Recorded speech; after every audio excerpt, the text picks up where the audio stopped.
Hi, this is Pastor Keith with another one of our Come to Let Us Adore Him our daily Advent devotional by Paul Tripp. We are on our 19th lesson. The Incarnation tells you when God is perfectly holy, bountifully loving, and who are sinful, unable to escape, believing both in hope. Because we are made in God's image, we are hardwired for hope. You and I are always putting our hope in something. If you listen, you'll realize that we communicate with a language of hope all the time. I'm sure hope it doesn't rain today. I hope she isn't mad at me. I hope I can do what I promised. I hope they will win the championship. I hope they can get along for once. I hope this sickness isn't something serious. I hope when I get home there'll be something to eat. I hope I can do something worthwhile with my life. I hope what I believe proves to be true.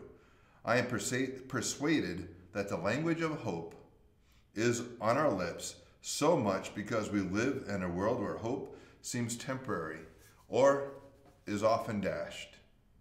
In our work, in our families, as citizens, in our own personal lives, we all deal with so much broken hope. It's not unusual for things in which we willingly place our hope to fail us. In fact, we get to the place where we're afraid of hope anymore because we're sure we'll be disappointed once again. But we can't stop hoping because God created our lives to be propelled and directed by hope, and He meant our capacities for hope to drive us to Him. Here's one of the things that I love about the Advent season and the Christmas story. If you look and listen carefully, this season will remind you where true hope is to be found. That freshly cut Christmas tree with its beautiful pine aroma should remind you that you can't put your hope in created things. See, like everything is creation, the beauty of the tree will fade. It's inevitable that you'll find yourselves dragging a dried tree to the curb, leaving a trail of dried out pine needles behind you.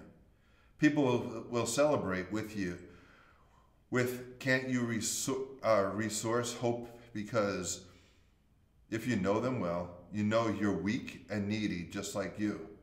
Even holiday joy can't deliver because we all know what when the season is over, we all return to the realities of the world we live in. Here's the best way to say it. The Christmas story reminds us that hope will never be found if you look horizontally. True hope is found only when you look for it vertically. It's not enough to say that God gives us hope. What the Christmas story declares to us is that God is hope, and that hope is attached to glorious aspects of His character. First, God is perfectly holy in every way. It is the holiness of God that causes Him to be angrily intolerant of sin. Now, I want you to think about God's anger. You could argue that God's anger is the hope of the universe. If God weren't angry about sin, there would have been no cross and no hope for salvation for sinners. You would not want to live in a world where one ruling the world was incapable of righteous anger. God's anger with sin is a product of His holiness. But there's more. God is not just perfectly holy. He is also bountifully loving.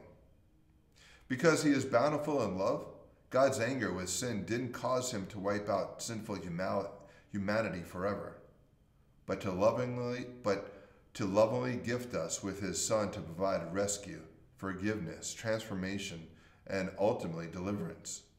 Jesus came to die, and it is on the cross of His death that the Father's holy anger and His bountiful love met in a violent moment of righteous judgment and gracious redemption. God is your only source for steady, unshakable, eternal hope. His holiness is your hope. His love is your hope. His anger at what is destroying us. In love, he rescues us. The Christmas story preaches to us both the holiness and the love of God. I've been arguing that true hope is only ever found vertically, but there is something I need to add. True hope won't be found without looking within yourself.